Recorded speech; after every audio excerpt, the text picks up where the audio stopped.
Hello and welcome back to Not a Watch Snob. I am your host, Bill. And I know I'm a little bit late, but I figured today would be the best day to do a State of the Collection video. I know those are supposed to be done in December, but it's like January 3rd, so f*** you. Long story short, as you can tell, my collection has shrunk while I've gotten bigger. I hope to change that soon and be back into tip-top shape for you guys in no time if the Ozempic arrives as soon as I think it's going to. Long story short, it's been 6 years. 6 whole years since I started this YouTube journey with you guys. And a lot has changed, a lot has gone down, a lot has happened in those 6 years. I've been engaged and not engaged in a whole year. I've lost and gained 100 pounds. It's been a crazy journey, and I want to say thank you guys for enjoying that journey with me. When I first started collecting watches, I never thought in a million years I'd have half the brands that I have today. I used to be just all about collecting different brand names and trying them out. Now I've kind of honed in my taste and honed in my style, I guess, and I've kind of collected things that I personally like and I personally enjoy. Things with history, things with provenance, and I mean, my style is kind of like 1950s mobster. You'll see that in a few seconds. But I wanted to go over each and every watch that I acquired this year, and I hope that you guys enjoy my video.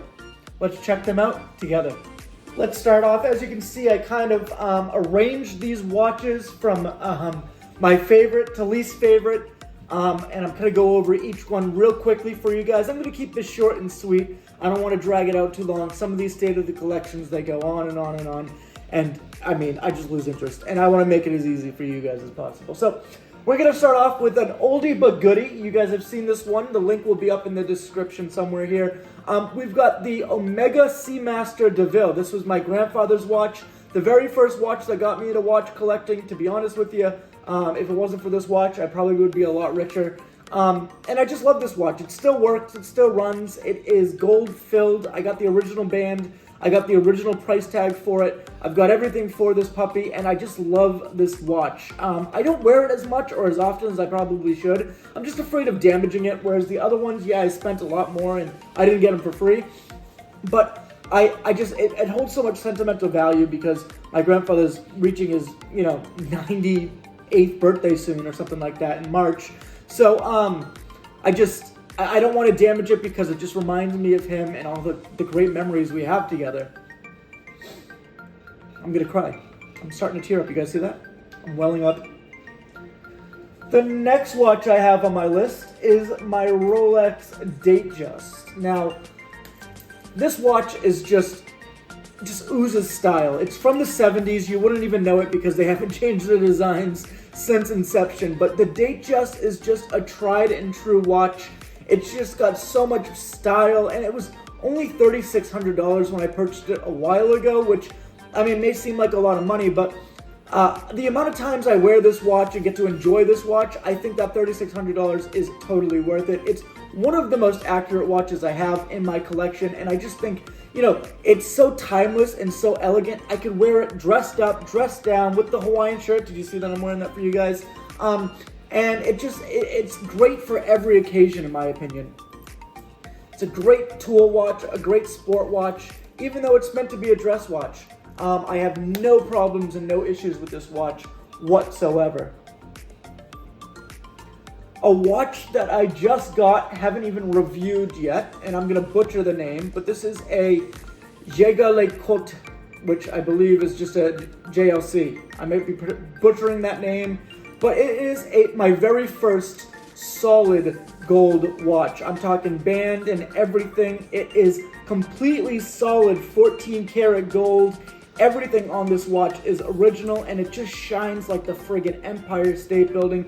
It's such a mobster look to it. I love it. On my wrist, I feel like Tony Soprano. And I just think that this watch itself, I only paid $2,700 for it.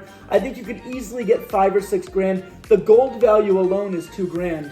So, and that's just scrap prices. So I really think this watch was a steal. I love the look of it. It's got a lot of style, a lot of personality, a lot of stories, I bet you could tell. it could tell if it was able to talk to me, which they do talk, but on Tuesdays. And I just really love the look of this watch. Can't wait to review it. Stay tuned for that.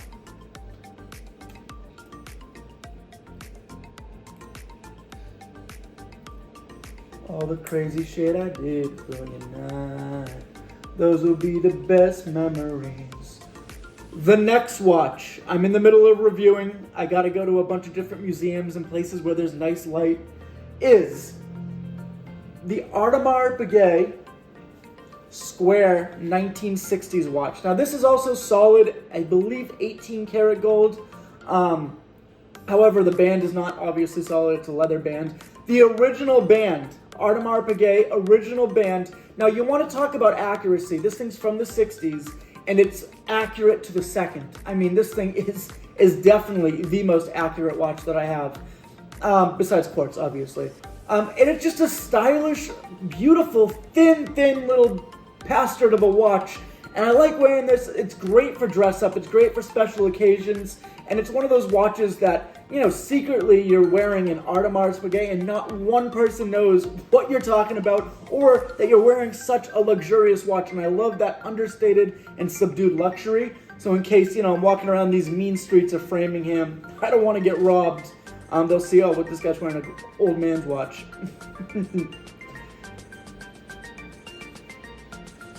Up next is my Gerard Perago. Now, this is, I believe, it's gold plated or micro-plated, whatever you want to call that. I can't pronounce it, but it is electroplated, my bad, electroplated. This is also, this is 10 karat solid gold. This is 10 karat electroplated gold.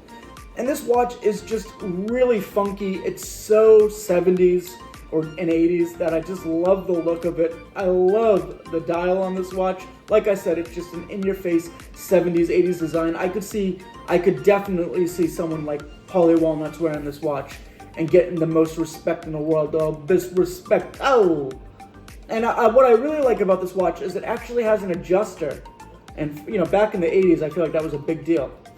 But it's got a micro adjuster too, so when I gain more weight, this watch will always fit, which I like as well. I thought I was done buying watches after this, but then I saw the AP and the JLC, and I was like, oh, I have to have it. Now, I want people to guess in the comment section below how much I paid for the AP. Take a shot in the dark, guess, and if you get it right, I'll send you something.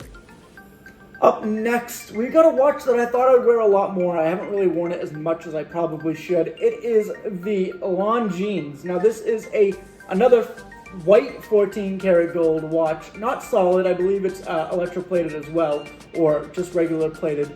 But this watch is really funky. It kind of reminds me of Casino, you know, one of the watches that those guys would wear. And I just think it's a really funky looking watch. It's got that very vintage design to it. And it's a cool looking watch. I just don't wear it as much because it's a little delicate in the band. I'm worried it's like falling apart a little bit. And that would suck to have that thing break on me in the middle of, you know, driving or whatever activities I'm doing.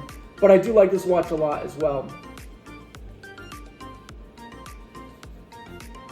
Up next, we got a little piece of history for you guys. We've got a Hamilton Electric. Now, I did do a review of this puppy right here. I also did kind of mention of the Longines a little bit, but this is one of the very first electric watches. Before quartz, there was electric watches that literally just ran off a battery and had a rotor to keep time and to tick.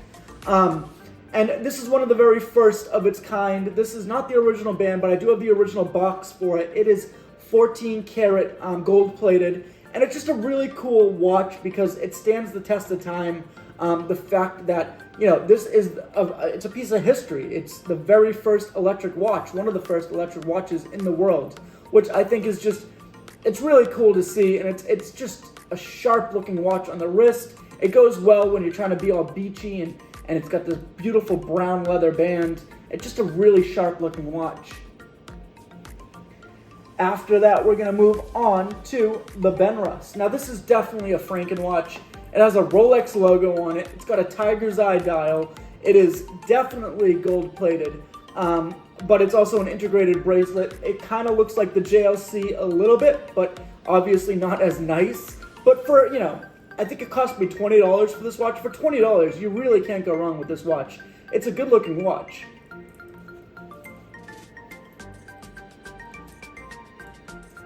Now, I've sold off a lot of my collection on Whatnot, to be honest with you guys. I needed money. I moved into this way more expensive apartment, as you can see. I'm not in the dungeon anymore.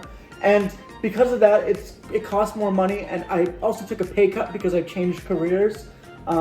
It's been a wild couple of months, to be honest with you. But I'm doing well. I'm not dead, so that's a plus. And as we move on from something less morbid, we still got the Bulova Computron. I did this review when my channel first started. This was probably one of my first reviews on there. One of the watches I first bought when I started my channel. I still got it. I love this watch. This watch gets more compliments than any watch I own. People are always curious how I read it. How does this thing flip up? They don't know that it's a digital watch. So this watch is up there. I will not get rid of this watch. I can't believe I've had it for this long, to be honest with you. But it's up there for one of the best watches I've purchased. It was only like 200 something bucks. And it's definitely one of the best watches I've purchased. Moving on to a watch that I reviewed recently. This is the Dennison watch. Now, I got to keep this watch. I do like it a lot. It's something that's... One second. This is the Dennison Ayron dial watch. Now, I do love this watch a lot. I think it's a really sharp-looking piece. It does have that vintage style that you can see I've been going with, but with a modern twist. And that Ayron dial is just so friggin' sharp. I've had Ayron dials in the past, and never were they this sparkly and this in your face. And I really, really like that about this watch. It's something that I'm so glad they let me keep because I really, really wanted this watch. And this is like a $600 watch I got for free. So I appreciated Dennison watches, but this is definitely going in the personal collection because I just admire it so much. It's something that I can just wear, a little night out, maybe to nightclub. I haven't been going out. I'm such a fucking loser these days, to be honest with you. But Dennison. Now we're on to the really sentimental value watches. Now this watch I've thought about getting rid of so many times. I've thought about it, and it's a wooden watch. However, my dad got this for me when he was on a cruise, and I remember him coming home all excited to give me this watch, and it's just not my style. I've never worn it. I've never sized it. I love the guy so much. I don't know what possessed him to think that this would be my style, but he was thinking of me, and every time I try to get rid of it, I get this lump in my throat, like, you're such a piece of shit. And I can't bring myself to get rid of it because he was so excited to give it to me. Like, it was like he was revealing a Rolex. Like, he texted me on the cruise, like, hey, I've got a gift for you. You're going to be so excited. And I'm thinking it's like a Breitling, and it comes home with this wood watch. Not my style at all. Not something I would wear, but he was so happy to give it to me, and he paid like $300 for it. I don't have the heart to tell him that I didn't like it, but I keep it in my collection. I'm going to keep it. I'm going to keep it because it reminds me of him and his goofiness. But I'm definitely keeping that one in the collection. Even though I don't wear it, and I thought about getting rid of it so many times. There's been other watches that people have given me that I've gotten rid of on here, but that one I can't get rid of. And then on to the last watch in my collection. This is another sentimental piece. I never wear it, but when I was on a cruise in 2011, I don't know how old I was, but I was young, and I met this guy who really wanted to meet a girl, and he was in his mid-40s, 50s maybe. And me and my dad were talking about watches. I think we had just bought fake Rolexes on the islands. And we're going on and on about watches, and the guy wanted to be a part of our conversation. So he went and bought himself this watch, the Turner. I've never even heard of it before, in the gift store. And I met this lady later on who I introduced him to, and they went on a date. And I think they got married. I'm almost positive they kept in touch and got married because I got this in the mail not too long after. It says, "To Billy, Joe's beach watch," his watch that he wore on his first date, the Carnival Liberty 2011. So I like this watch a lot because it's just a sentimental story. It's a good memory of me being the schmoozer I am and being able to talk to anybody. That's been something I've been good at my entire life. So I'm definitely keeping this watch as well because it's got a lot of sentimental value. Well, I hope 2025, so far it's reared its ugly head, but I hope it's a hell of a lot better than it was in 2024.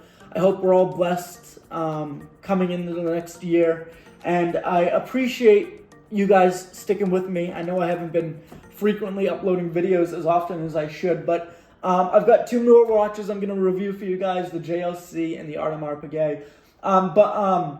You guys are going to like those videos, I can guarantee it. And thank you so much. My name is Bill. I'm not a watch snob, and neither are you. I'd like to hear what watches you got in 2024. Let me know in the comment section below. As always, enjoy. See you later.